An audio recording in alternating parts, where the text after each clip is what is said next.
Bismillahirrahmanirrahim. Assalamualaikum warahmatullahi wabarakatuh. Kali ini kita kuliah analisis kualitas lingkungan dengan topik metode analisis kuantitatif matematik.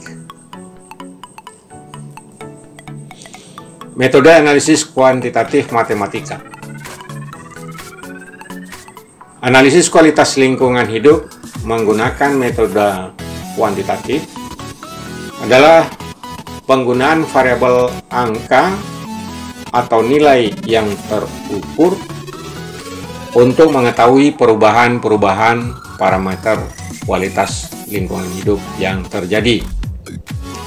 Perubahan-perubahan nilai parameter kualitas lingkungan hidup tersebut dibandingkan dengan parameter baku mutu atau dengan nilai parameter yang terjadi baik sebelum dan atau sesudah pengamatan kualitas lingkungan hidup. Sebagai contoh, metode yang digunakan untuk memperkirakan dampak penurunan kualitas udara dari pengaruh kegiatan lalu lintas kendaraan bermotor dengan konsentrasi polutan atau pencemar udara, maka dapat dihitung menggunakan rumus matematika sebagai berikut. Konsentrasi polutan atau C X Y Z sama dengan Q adalah kekuatan emisi dalam satuan gram per second dibagi dengan P bagi dengan mu dibagi dengan tau Z dibagi dengan tau Y. Eksponensial minus H kuadrat dibagi 2 tau kuadrat. Eksponensial minus Y kuadrat dibagi 2 tau Y kuadrat, dimana mu itu adalah kecepatan angin rata-rata, kemudian ketinggian sumber emisi. Misalnya ketinggian sumber emisi itu adalah tingginya knalpot dari jalan. Tau itu adalah standar deviasi, Z itu adalah tetapan 1,5 meter dalam kasus ini dianggap 0 ground level. Y adalah 0 lurus terhadap titik sumber dan tau Y sama dengan 1. Ini mungkin hanya contoh saja untuk Anda ketahui bahwa untuk menganalisis kualitas lingkungan hidup, katakanlah untuk memperkirakan terjadinya perubahan kualitas udara, perubahan dalam arti perubahan memburuk atau penurunan kualitas udara. Diambil contoh, sumber pencemarnya adalah kendaraan bermotor yang lalu lalang di jalan raya yang mengeluarkan polutan. Kemudian polutan tadi, jumlah kendaraan bermotor, kecepatan laju kendaraan ikut mempengaruhi besaran tambahan pencemaran atau penurunan kualitas udara. Nah, jumlah emisi yang terjadi dapat dihitung menggunakan model sumber garis pencemaran menggunakan rumus Q sama dengan N dikali Q. Q besarnya adalah besaran emisi dalam satuan gram per detik. N itu adalah jumlah kendaraan per detik, itu sama dengan 0,065 SMP per detik, satuan mobil penumpang SMP per detik. Dan Q laju emisi dalam satuan gram per kilometer, SMP satuan mobil per penumpang. Jadi besaran pencemaran itu adalah jumlah kendaraan dikalikan laju emisi. Jadi semakin tinggi jumlah kendaraan atau semakin tinggi N, nilai N, maka emisinya juga akan semakin besar. Bila laju emisi, artinya misalnya kita lihat gas kendaraan itu terlalu besar, jadi laju emisinya juga lebih besar, atau Q-nya besar, maka Q besar atau besaran emisi juga akan besar. Nah, penghitungan laju emisi karbon monoksida atau CO dan nitrogen dioksida atau NO2 adalah sebagai berikut. QCO 867,92 kalikan V minus 0,8648. Q adalah laju emisi dari hasil penghitungan dari kasus pencemaran lingkungan jalan tertentu. Q itu adalah laju emisi, P adalah kecepatan rata-rata kendaraan bermotor. Nah, penghitungan tingkat penyebaran zat pencemar di udara menggunakan model sumber dan garis pencemaran dengan rumus tau Z sama dengan C kali D ditambah F. Tau Y adalah A kali 0,948, di mana tau XY adalah standar deviasi sebaran pada arah Z dan Y. X adalah jalan dari reseptor tetapannya 0,2 meter.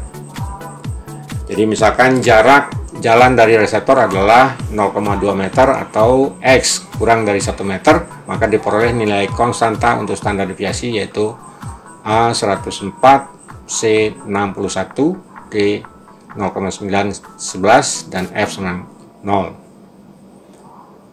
Sehingga didapat nilai standar deviasi atau penyimpangan. Nah, dari hasil penghitungan menggunakan analisis kuantitatif matematis tersebut dimasukkan ke dalam tabel perhitungan besaran emisi kendaraan bermotor. Apabila rata-rata kecepatan rata-rata kendaraan adalah 10 km per jam, maka besaran emisi gas CO adalah 118,49 gram per kilometer. Kemudian emisi NO2 adalah 3,69 gram per kilometer laju kecepatan kendaraan. N adalah 0,065. Q besar CO adalah 7,78, QNO2 adalah 0,24. Namun apabila kecepatan kendaraan dinaikkan menjadi 40 km, maka emisi CO menjadi 35,73. Jadi terlihat di sini apabila kecepatan kendaraan lajunya lebih rendah, maka menghasilkan emisi yang lebih besar dibanding kecepatan lebih tinggi. Jadi kita membandingkan antara kecepatan kendaraan 10 km per jam dengan 40 km per jam, di mana kendaraan dengan kecepatan 10 km per jam mengeluarkan emisi gas CO 118,49. Sementara kalau kecepatannya dinaikkan, maka jumlah CO yang dikeluarkan semakin menurun. Namun untuk nitrogen dioksida justru terbalik, semakin rendah kecepatan mobil, maka besaran NO2 semakin berkurang. Jadi berbanding lurus dengan kecepatan kendaraan, sedangkan CO berbanding terbalik dengan kecepatan rata-rata. Sehingga QCO-nya adalah, jumlah QCO-nya gram per detiknya adalah untuk kecepatan 10 km per jam itu menghasilkan CO2 7,78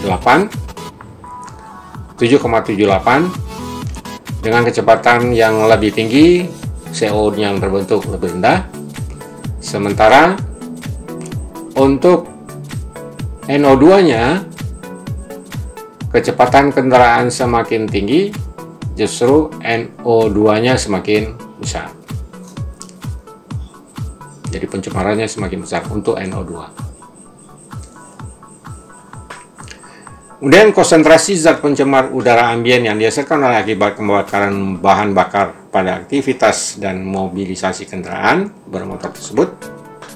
Maka perkiraan peningkatan konsentrasi pencemar udara apabila kita menggunakan tabel berikut. Kecepatan kendaraan 10 km, 40 km dibandingkan antara CO dengan NO2, maka konsentrasi ambien untuk CO2 adalah 8.800. Untuk kecepatan tinggi dia berkurang. Kemudian untuk kecepatan untuk NO2 justru sebaliknya, NO2 semakin rendah apabila kecepatan kendaraan rendah. Nah, sekarang kita konsentrasi ambien ini dibandingkan dengan baku mutu sesuai dengan peraturan pemerintah nomor 41 tahun 99. Konsentrasi ambien hasil penelitian analisis itu 8.000, sementara baku mutu 10.000. Berarti masih berada di bawah baku mutu, artinya masih berkualitas baik. Sementara untuk CO pada kecepatan 40 km per jam kendaraannya masih berada di bawah baku mutu.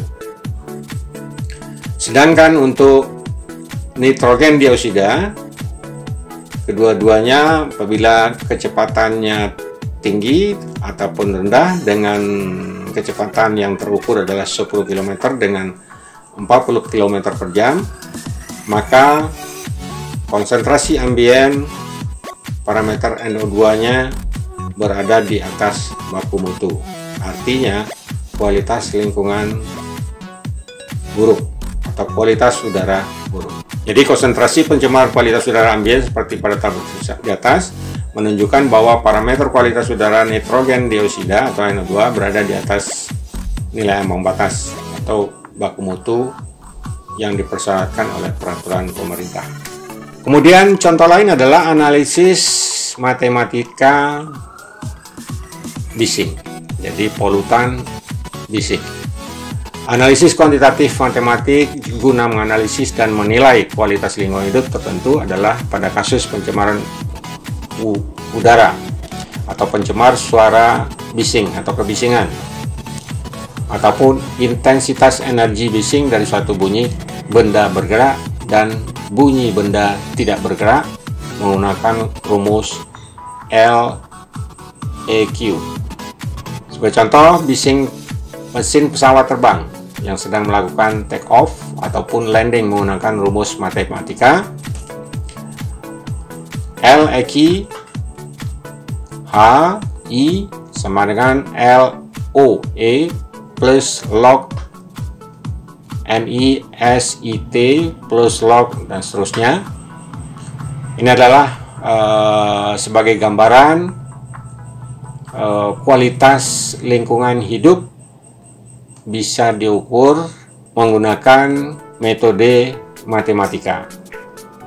Kemudian sebelumnya kita belajar metode entropi, kemudian metode kegiatan, dan sekarang metode matematika. Nah, ini adalah contoh, jadi Anda tidak usah khawatir untuk bagaimana menganalisisnya, tapi yang jelas harus tahu bahwa banyak metode analisis yang bisa digunakan untuk menganalisis kualitas lingkungan hidup. Kalau tadi sebelumnya kita membahas pencemaran udara menggunakan rumus matematika pencemaran, parameternya adalah CO2 dan NO2. Sebetulnya masih banyak menggunakan SO2, kemudian HC, partikulat dan lain sebagainya. Ini hanya sebagai contoh, termasuk bising. Ya, bising pada pesawat terbang atau juga bising di ruang kerja menggunakan model matematika. Kemudian menilai tingkat kebisingan dari benda tidak bergerak. Kalau pesawat tadi adalah benda bergerak. Kalau mesin turbin atau mesin diesel adalah benda yang tidak bergerak. Menggunakan rumus matematika LP sama dengan LW minus 20 log R minus 11.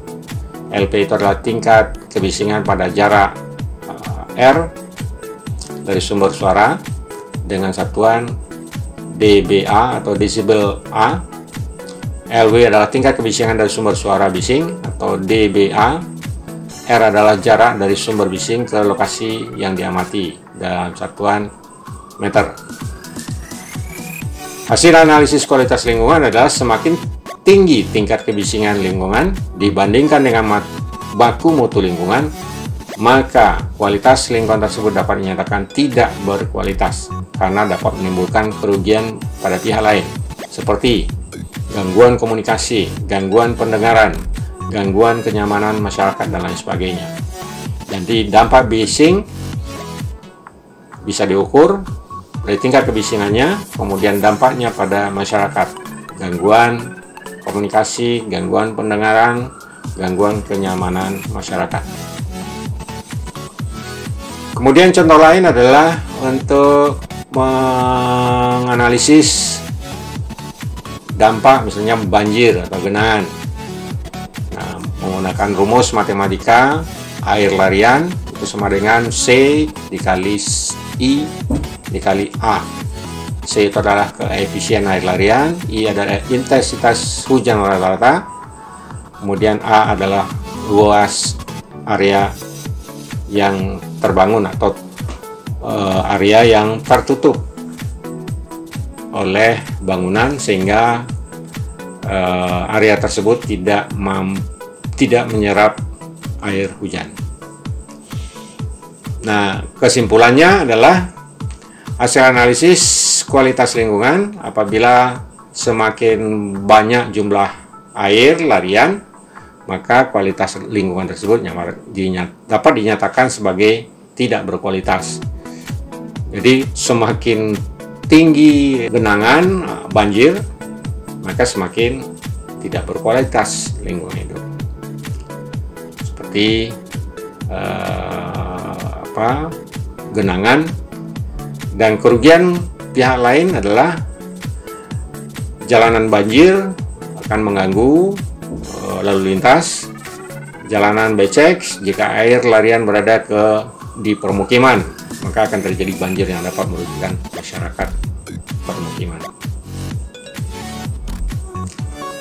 Kemudian contoh lain adalah perkiraan terjadinya erosi tanah menggunakan rumus matematika Usler Universal Soil Loss Equation, di mana A besarnya erosi, jadi semakin besar erosi maka kualitas lingkungan semakin buruk.